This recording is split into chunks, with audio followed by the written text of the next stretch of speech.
So, sa ano naman tayo? Occupied. So, ang maiiba lang dito is ano?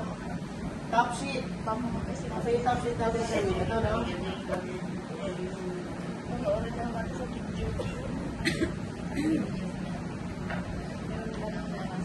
So, doon sa unoccupied bed making folding ng top sheet, ano yung sabi doon? That the top sheet should be folded right side out and at the same time lengthwise fold. Pero dito naman sa occupied, crosswise fold naman siya. Paano yung crosswise na to? So, ganito siya.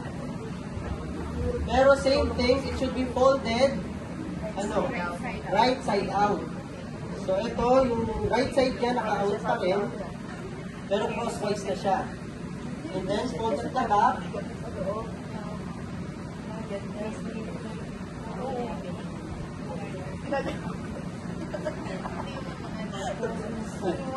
Yan. Then, ano, position sa bed, yan, opening. Ganyan po kahaba. I'll show you later kung bakit. Okay, tapos ito back blanket naman tayo. So, ano ulit yung linya na laging kasama ng back blanket? Oh, what's the purpose of us using back blanket plus 5?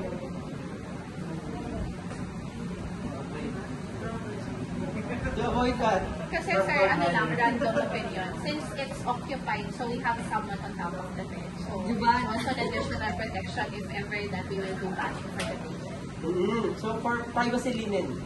Privacy linen or privacy sheet for the patient.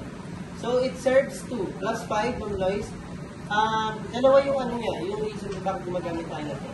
So, number 1, it serves as the privacy linen or privacy sheet of the patient. So, kapag tatanggalin natin yung top sheet kay patient, di ba, use linen na si top sheet. So, every time we remove a linen from the patient, kailangan i-cover natin siya for protection para sa privacy ni patient, para hindi makita yung body weight. Okay? Kasi naka-gown lang yan, so baka may nakalitaw yan or part of the body is showing. So, we have to cover the patient before removing the top sheet. And then, number 2 purpose or reason as to why we're using this, to avoid contamination of the new linen. So this will serve as the barrier of the soiled linen and the new linen. Para hindi makontaminate si new linen. So para magiging barrier siya. Para hindi magdikit si new linen tsaka si soiled linen. Okay? I'll show you later how it's going to be done. Pero sa foldings muna tayo.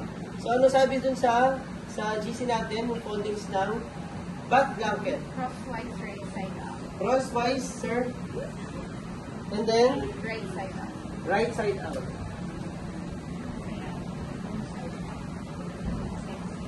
Right side yung nakalabas.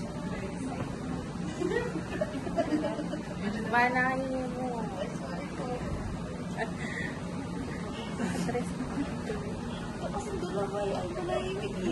Okay.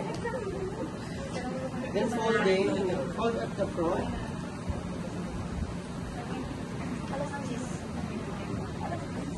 Okay. So, okay na tayo. Pero sir, may parang gusto kong gawin na ito.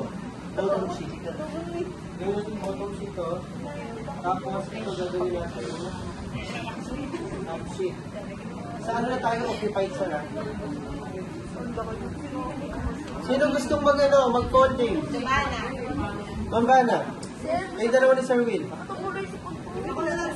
Sige. Si Dars.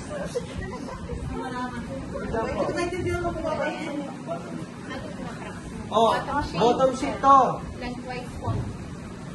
Anong rule natin sa folding ng bottom sheet? Lengthwise. Tapos, wrong side out. Wrong side. Bottom sheet na. Ano talaga? Wrong side out, bottom sheet, lengthwise.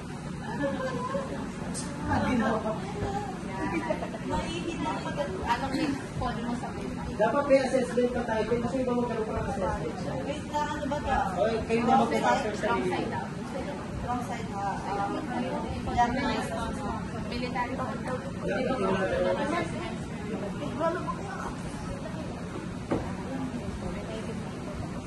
Wala Okay, tapos baguhin niyo yung ano yung top sheet. Crosswise, right side out. Yung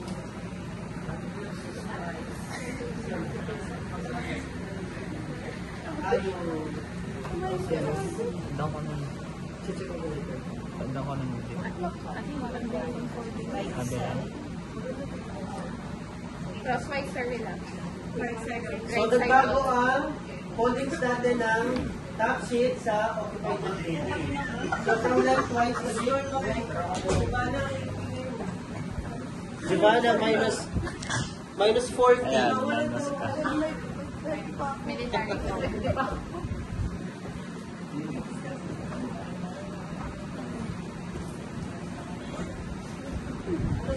Rubber. Rubber draw sheet.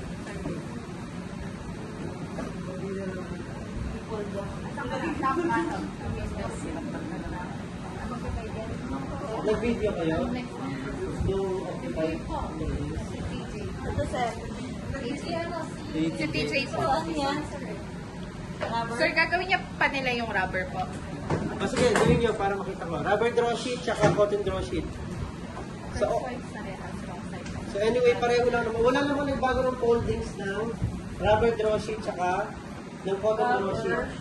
Wrong side out.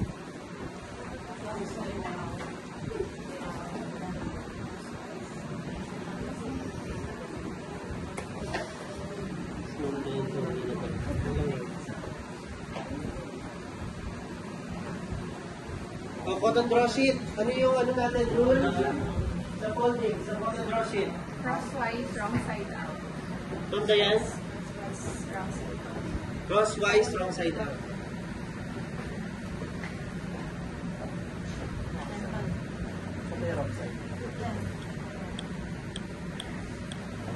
Go survey.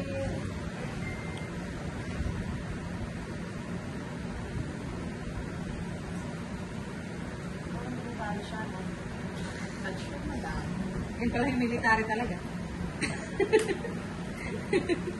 Okay. Sino gustong gumawa? Yan pangalan na hindi ko alam.